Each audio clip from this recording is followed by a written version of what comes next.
Hello mga boss, ninyo Anthony sa El Nino Conditioning System. Ang observant na magmamanok.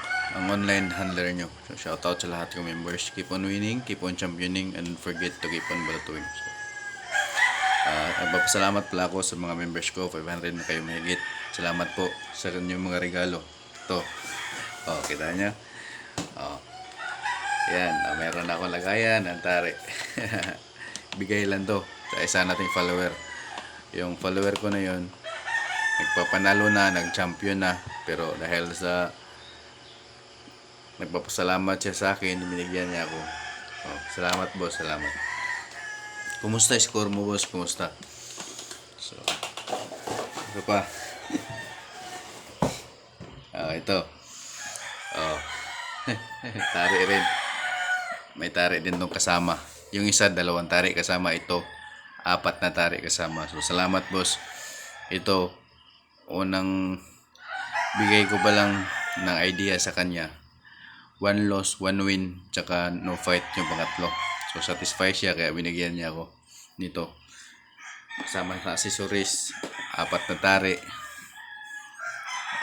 Nung binigay ko sa kanya ang whole system ako, talagang masaya siya. Nag-iba talaga ang palo ng manok niya. Ganun po. Baka sabihin na sa mga mga basher ko na hindi talaga totoo ang turo ko. Ayun o. Pasasalamat lang yan. yung mga cash, may nagbigay ng ganun, may nagbigay ng ganun.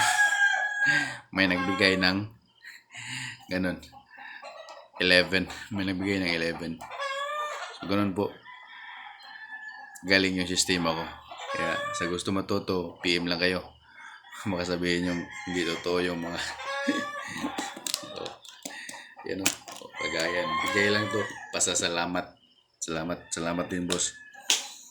Salamat din po sa mga bigay nyo.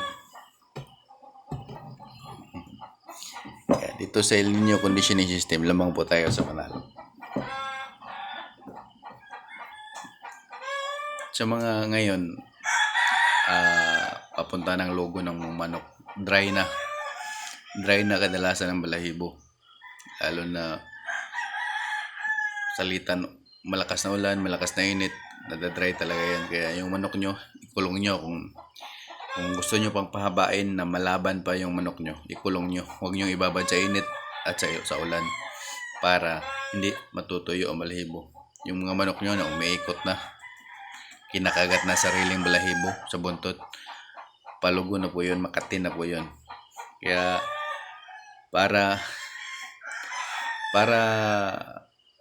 tataas pa ang panahon na mailaban pa sila, huwag kayong mag-change feeding, huwag kayong mag-change ng vitamins. Dapat consistent ang bigay nyo sa manok, kasi pag ma-stress yan, malalalag ba sa balahibo niyan, next year nyo na yan magpakinabangan dahil maglulugo na yan. So para pahabain nyo ang panahon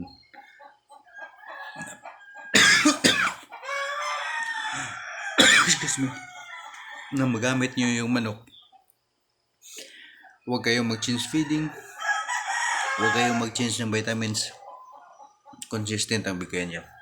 Ganun po, para hindi maglaglag balahibo, lalo na yung mga off-color puti, madalas naglulugo ng puti. Pag paiba-iba ka ng timpla ng pagkain, yun nakaka-stress sa kanila, laglag balahibo niyan, lalo na yung mga mahilig mag-carbo loading. Isang beses nyo lang magamit ang manok pag nagka-carbo loading kayo, kasi yung carbo loading ay pagbabago ng pagkain, change feeding yun.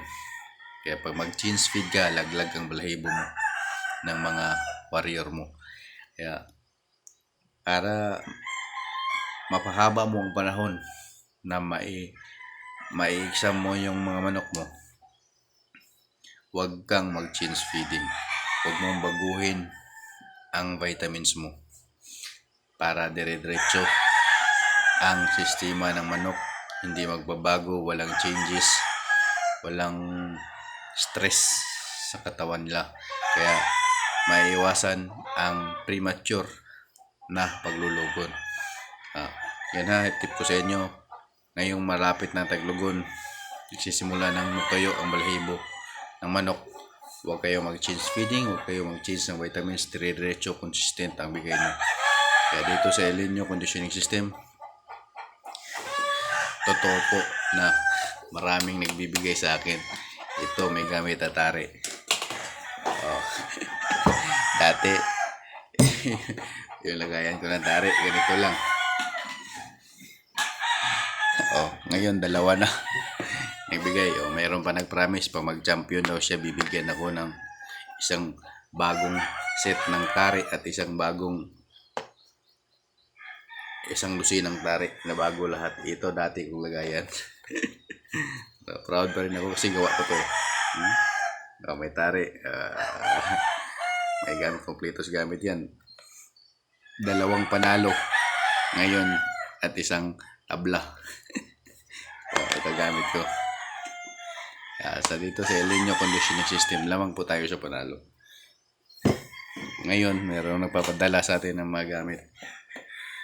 4 na tari, tsaka tari accessories. Kaya sa mga member ko dyan, PM nyo ako. Wala na po akong ka-chat. Ang dali lang matutunan ng sistema ko. Wala na po akong ka-chat. Bihirang-bihira na lang ang mag-passes. Pero alam ko may score na sila kasi nagpo-post sila sa ano ko eh. Dumadaan sila sa wall ko, nagpapadalo, nagsa-champion. Yeah. Congratulations sa inyong lahat. Kung mayroon man kayong struggle, 550 na kayo mahigit. Di ko na kayo maisa-isa kumustahin. Di ko na kayo maisa-isa. Kaya sa gusto matuto sa El Nino conditioning system, PM na lang kayo direct sa akin. Sigurado, hindi ko kayo pababayaan. I-assist ko kayo kung ano mang struggle nyo sa manok nyo. Kung ano man ang ginalaw, PM nyo ako, pakita nyo sa akin yung video sa sparring. Tiyak, magiging super pa rin yan. Kasi may mga troubleshooting po ako dito sa El Nino conditioning system. PM lang kayo. Sa El Nino conditioning system lamang po tayo palagi sa panalo.